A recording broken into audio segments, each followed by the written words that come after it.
자, 지금부터는 조선의 성립과 국가 기틀의 마련 부분 살펴보도록 하겠습니다. 조선 왕들의 업적에 대해서 이야기를 할 건데 잘 기억을 하시기 바랍니다. 일단 조선의 건국부터 살펴보자면 지난번에 배웠던 고려 멸망과 연관이 있겠죠. 자, 일단 이성계가 위화도에서 회군을 하죠.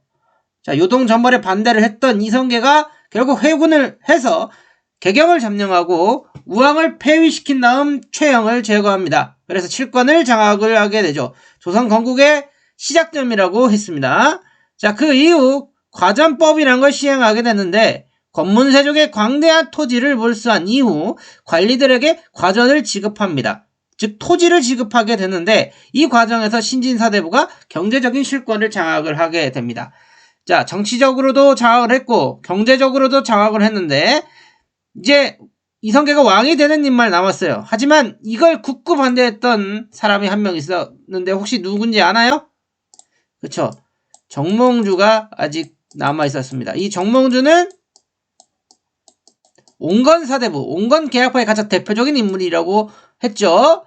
자, 어쨌든 이 급진사대부가 결국 정몽주를 제거합니다. 뭐 정확히 말하면 이방원이 이 정몽주를 성주교에서 죽이게 되죠. 자, 그래서 온건사대부의 대표적인 인물이 죽으니까 이제 방해할 세력은 없잖아요. 조선을 건국하는데. 그래서 결국 급진사대부, 정도전, 조준, 남은, 윤소정 등 급진사대부는 이성계를 왕위에 추대합니다. 그래서 드디어 조선이 건국되게 되죠.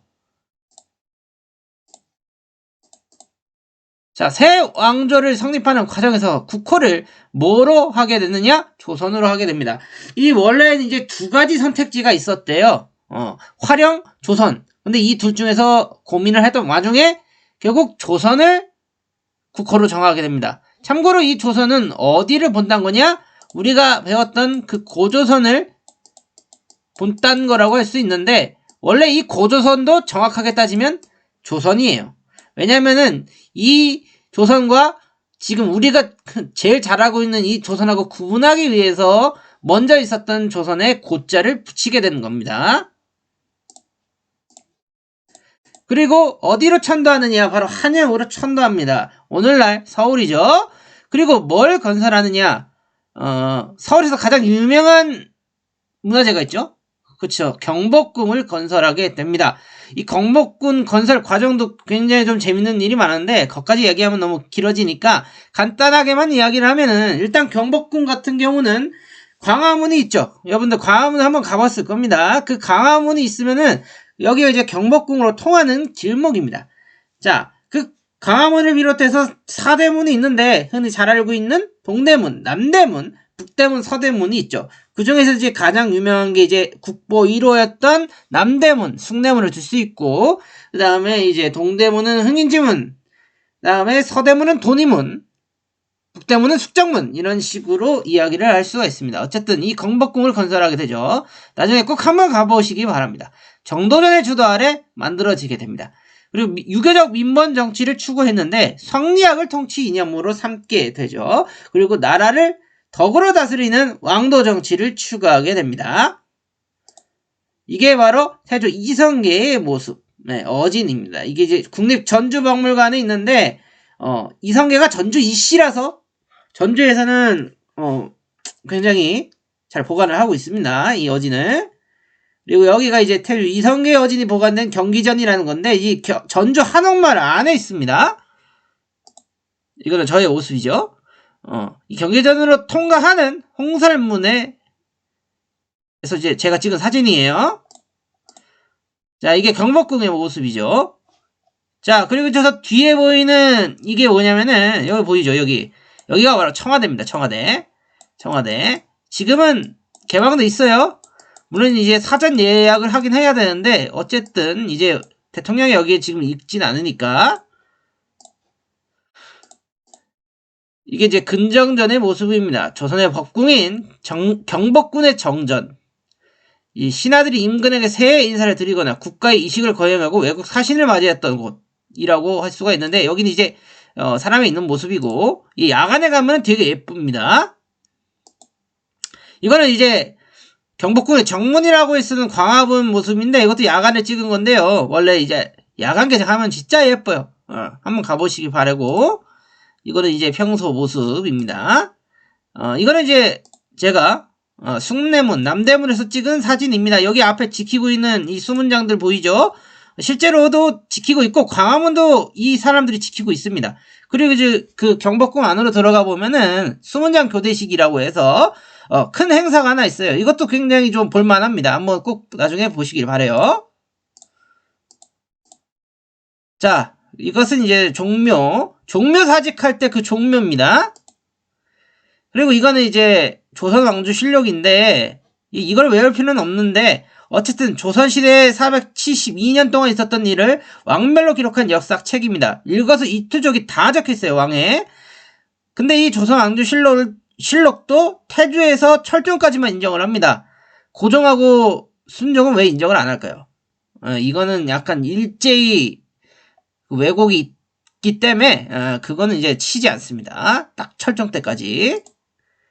자, 어쨌든 국가기틀의 확립 부분 살펴보면은 자, 원래 이 태조 이성계한테는 8명의 아들이 있었어요. 근데 그 중에서도 가장 공을 많이 세웠던 건 바로 5째 아들이었던 이방원입니다.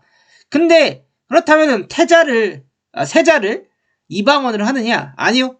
누구로 하냐면은 가장 막내 아들이었던 이방석에게 세자자를 줍니다. 8째 아들이고. 이때 굉장히 나이가 어렸고 더군다나 둘째 부인의 아들이었단 말이지. 어쨌든 이방원의 입장에서는 자기가 공을 굉장히 많이 세웠는데 공신으로도 인정을 받지 못하고 세자도 못했어요. 그러니까 불만이 쌓였던 상황이었죠. 자, 그래서 결국 왕자의 난을 일으킵니다. 왕자의 난을 일으켜서 정도전을 제거하고 정도전과 뭐 남은 이런 사람들을 제거하고 그리고 이방석도 죽이고 결국 권력을 차지하게 되는데 이때 이제 자신의 형이었던 이방관 넷째 형이죠. 이방원이 5째니까 이 형이 이방원한테 또 반란을 일으켜요. 어쨌든 그것도 처리를 해버립니다. 그게 이제 2차의 왕자의 난인데 어쨌든 이 2차의 왕자의 난으로 권력을 차지하게 되고 결국 정종 이게 둘째 형입니다. 이방관인데 이성계가 그 1차 왕자의 난 때 열받아서 그냥 그 둘째 아들한테 왕위 넘겨주고 자기가 함흥으로 가버리거든요. 어쨌든 그 둘째 형이 정종이 태종한테 왕위를 물려주게 되고 결국 이제 3대 태종으로서 즉위를 하게 됩니다. 이 태종이 했었던 정책들 중요합니다. 사병을 폐지합니다. 왜냐면은 사병이 있으면은 항상 왕권의 위협이 될 수밖에 없거든요. 자기도 사병으로 왕자의 난을 일으킨 거기 때문에 누구보다 사병의 위험성을 알기 때문에 공신과 왕자들이 소유한 사병을 모두 폐지하고 중앙의 군대로 다 흡수를 하게 됩니다. 그리고 외척을 제거하는데 여기서 외척이란 외가 세력을 의미합니다. 내가 만약에 이제 엄마 아빠가 있으면 엄마 쪽 그러니까 엄마 친척 외갓집이라고 이야기를 할 수가 있는데 보통 같은 경우는 이제 외척이 바로 하는 경우가 굉장히 많았어요. 중국의 역사도 그렇고 우리나라의 역사도 그렇고 이걸 알고 있었기 때문에 애초에 싹을 딱 잘라버려요. 특히 자신의 부인이었던 민씨요. 원경하고 민씨의 4명의 아우들을 모두 다 죽입니다. 왜냐면 얘네들이 권력 믿고 약간 방작의 궁구가 있어서 이 4명을 죽이고 나중에는 세종이죠. 셋째 아들이었던 태종의 셋째 아들이었던 세종한테 왕위를 물려주고 나서 세종의 장인이었던 시몬을 제거하면서 또다시 외척을 제거하게 되죠. 왕실의 안정을 위해서 실시한 정책인데 좀 약간 좀 너무한 것 같긴 한데 어쨌든 그리고 신문고를 설치합니다. 이게 북이의 북. 이 북을 쳐서 백성들의 하소연을 듣곤 했습니다. 물론 나중에 폐지되긴 합니다만. 그리고 가장 중요한 게 뭐냐면은 바로 육조 집계제를 실시합니다. 자, 국왕, 이정부, 6조가 이렇게 있으면은, 이 결제, 예를 들어 뭐, 결제를 어떻게 받는 거냐면은, 6조에서 이정부, 국왕 이렇게 받는 게 아니라, 바로 다이렉트로 국왕에게 결제를 받는 시스템이죠. 그리고 국왕 또한 이정부를 거치는 게 아니라, 6조한테 바로 명령을 내리는 정치 시스템입니다. 국왕이 직접 6조를 통해 주요 업무를 처리한다라고 나와 있죠. 이와 반대되는 개념이 이제 이정부 서사대인데 이걸 세종 때 실시하거든요. 좀 이따 다시 한번 살펴볼게요. 그리고 이거 가장 중요하죠. 호패법을 실시합니다. 오늘날의 주민등록증이라고 생각하면 편합니다. 주민등록증. 여러분은 아직 없죠? 어리니까. 근데 우리도 이제 성인이 되면 이게 발급이 되는데, 이걸 파악하는 가장 큰 용도가 뭐냐면은 인구수 파악이죠. 인구수 파악해서 뭐 하게요? 오늘도 비슷하다고 할 수 있거든요? 당연히 조세를 확보하기 위함이죠. 세금 거두려고. 그리고 여기 세금이 아니라 병역입니다. 병역. 병역 부과 기준. 병역으로 바꾸세요. 병역. 병역 부과 기준이죠. 왜냐면 군대 가야 되니까. 알겠죠? 어쨌든 이 호패법을 실시한 이유는 조세를 확보하고 병역 부과의 기준을 마련하기 위해서 이것을 실시했다라고 생각하시면 됩니다. 이게 호패의 모습이죠? 자, 그럼 그 다음 4대 세종 민본주의 살펴볼 텐데, 우리나라 최고의 성군이라고 불렸던 인물입니다. 뭘 설치하느냐? 집현전을 설치합니다. 학문 연구의 발판을 마련하고자 했고, 이상적인 유교 정치를 실현하기 위한 목적이었어요. 여기 수많은 집현전 학사들을 모아서 여기서 서로 토론하고 공부했던 곳입니다. 여기에서 이제 나왔던 인물이 이제 유명한 인물이 이제 사육실이 가장 대표적이고, 나중에 개우정난 때 이제 세조한테 반대했던 인물들이죠. 그리고 정인지, 채말리 등등 굉장히 뛰어난 인물들이 여기에서 나오게 됩니다. 물론 지금 경복궁에 가보면은 수정전이라고 이름이 붙여져 있어요. 왜냐면 집현전이 나중에 폐지가 되기 때문에, 세조 때. 야, 그리고 가장 중요한 거, 그쵸, 훈민정음을 창제합니다. 세종대왕이. 이 뜻이 이제 백성을 가르치는 바른 소리라는 뜻을 가지고 있어요. 창제 목적은 누구나 쉽게 외우고 쓸 수 있는 우리글이 필요했기 때문입니다. 더군다나 통치 이념을 전달하기 위한 목적이었죠. 유교적인 통치 이념. 그냥 간단하게 말하면은, 그러니까 백성들의 글을 쉽게 익히게 하기 위해서 이걸 만들었다라고 보면 됩니다. 왜냐면 그때 당시에는 한자를 주로 쓰고 있었기 때문에 소통을 할 수가 없었어요. 왜냐면은 일반 백성들이 한자를 배울 수 있는 시간이 없었으니까. 왜냐면 농사 짓고 그래야 되는데 언제 글을 익힙니까? 솔직히 한자 어렵잖아요. 그러니까 어쨌든 이 너무나 어려운 한자를 대체할 수 있는 언어를 개발한 겁니다. 누가? 세종대왕이. 그리고 세종대왕이 이거 혼자 만들었다라고 합니다. 집현전 학자들로 같이 만든 게 아니라 거의 혼자 다 만든 거예요. 집현전 학자들은 약간의 서포트를 했다라고 볼 수 있습니다. 그리고 내용을 보면은 글자의 원리가 독창적이고 과학적인 글자입니다. 글자를 소리 나는 대로 적을 수 있었어요. 그래서 이제 외국의 학자들도, 언어학자들도 굉장히 훈민정음을 높게 평가하죠. 왜냐하면은 목적이 나와 있고 내용이 나와 있고 굉장히 과학적이고, 그리고 누가 만들었고 언제 만들었는지 그게 다 나와 있기 때문에. 그렇죠? 자, 이러한 훈민정음은 일반 백성들도 사용이 가능해짐에 따라서 민족문화 발달에 큰 영향을 주게 됩니다.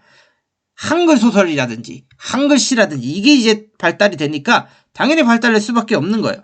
물론 일반 양반들, 한자를 배웠던 양반들은 이 훈민정음을 굉장히 비하했어요. 업문이라고 해서 굉장히 낮추어 불렀습니다. 그리고 자기들은 한자를 읽고 막 고귀하다 막 이렇게 여겼고, 이런 훈민정음 배운 애들은 좀 하찮다. 네, 꼰대죠, 꼰대. 완전 꼰대. 자, 훈민정음 반포 1446년 10월 6일 네, 발표를 합니다. 훈민정음 28글자. 근데 지금은 이제 4글자가 탈락을 해서 24글자죠. 이걸 나중에 주식영 선생이 한글이라는 이름으로 만들어 쓰이기 시작을 한 거죠. 여기 나왔죠. 아까 내가 말했던 거. 내가 스스로 노비가 되겠다고 이렇게 쓰지 않았느냐. 나으리 글을 모르는 제가 어찌 그럴 수 있겠습니까? 백성들이 글을 알지 못하니 억울한 일을 당해도 말할 수가 없고, 못된 관리들이 글로써 속여도 당할 수밖에 없구나. 먹고 살기 바쁜 백성들이 어찌 어려운 한자를 익힐 수 있으리요. 참 진짜 너그러운 왕 아닙니까? 백성들을 아끼는 애민정신이 드러나 있다라고 볼 수 있습니다. 역사상 가장 존경받는 왕이죠. 누가 뭐라고 해도 이 말에 반박할 수 있는 사람은 없을 거예요, 아마. 그리고 한글의 가치를 꼼꼼하게 기록해놓은 훈민정음 해례본이라는 것도 남아 있습니다. 그리고 태종이 실시하였던 육조 직계제를 다시 이정부 서사제로 바꾸게 되는데, 육조 직계제는 이 정부가 유명무실했잖아요. 그냥 허울뿐인 기관이었는데 이 정부 서사제는 이 정부를 다시 제 역할을 하게 만드는 거죠. 그러니까 뭐냐면 이제 국왕이 이 정부를 거쳐 육조에게 명령을 내리는 거고 육조도 결제를 받을 때 이 정부를 거쳐 왕한테 결제를 받는 시스템으로 바뀐다라는 겁니다. 그렇죠? 그리고 경연을 활성화합니다. 이 경연이라는 게 왕과 신하들이 서로 토론하고 정책에 대해서 논의했던 걸 말합니다. 이걸 굉장히 좋아했어요, 세종이. 잔소리도 듣고 자기도 이제 이야기를 하고. 근데 워낙 세종의 말빨이 좋았기 때문에 신하들이 오히려 당황했다, 뭐 그런 이야기도 있습니다.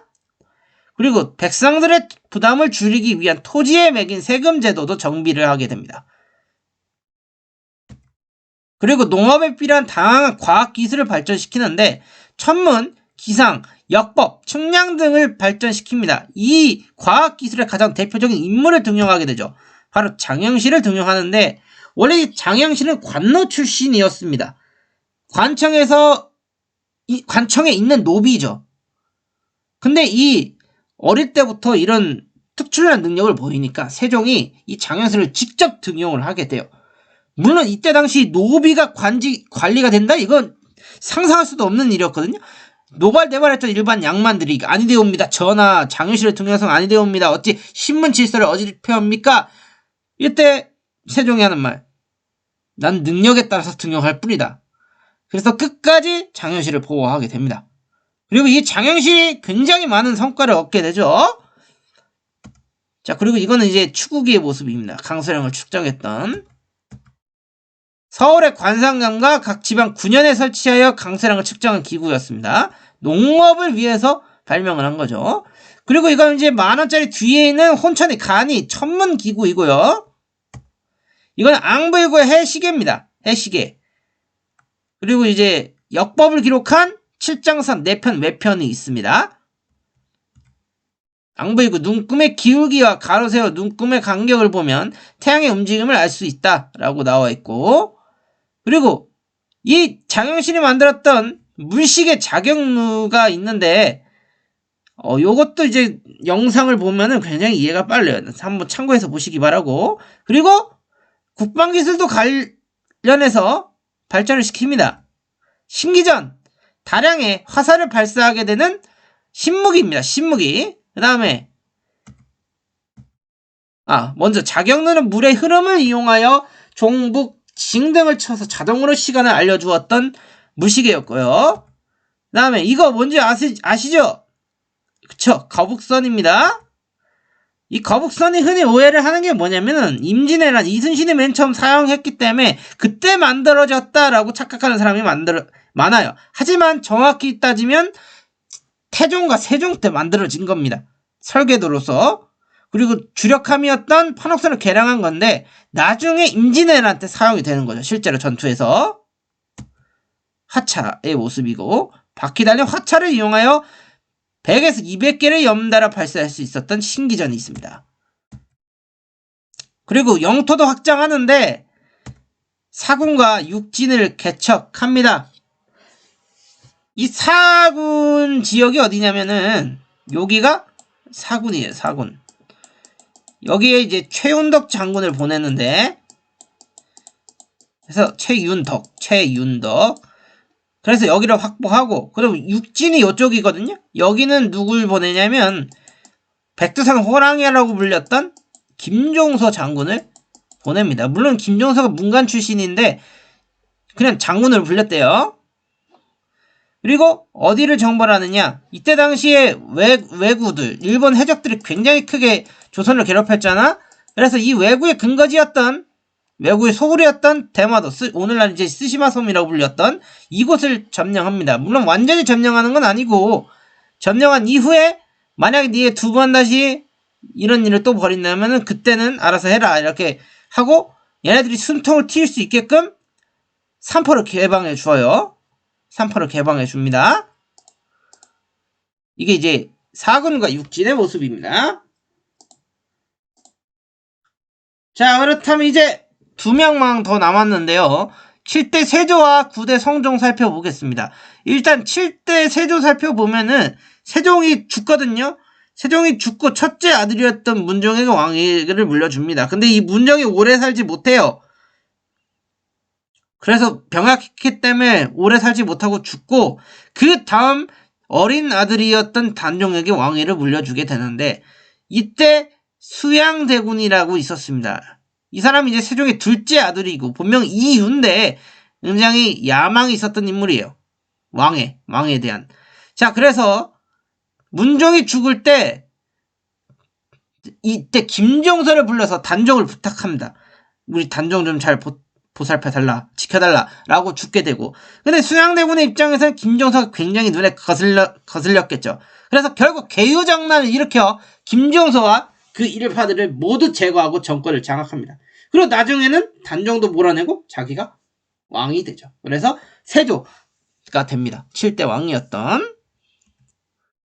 개유장난으로 실권을 장악하죠.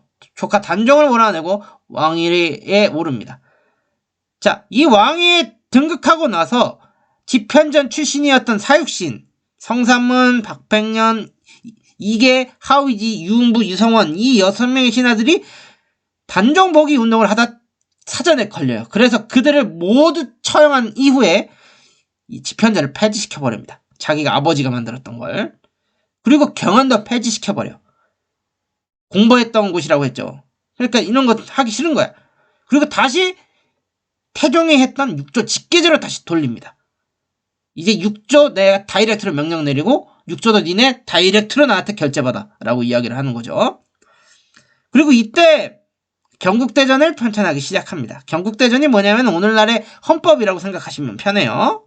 그리고 직전법을 실시하는데, 우리가 이전에 실시했던 건 이제 과전법이잖아요. 이 과전법은 전 현직 관리에게 모두 수조권을 지급하는 겁니다. 수조권이란 게 이제 땅에서 얻을 수 있는 뭐 세금 이런 거, 노동권 이런 거 다 포함하는 말인데, 근데 그러니까 땅이 모자라는 거죠. 그래서 결국 직전법을 실시해서 현직 관리에게만 수조권을 지급하게 되는 겁니다.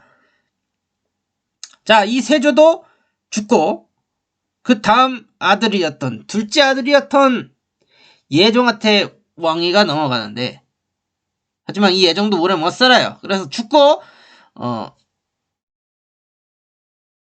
그 다음 성종한테 왕위가 넘어갑니다. 이 성종은 또 성군이라고 평가를 받고 있어요.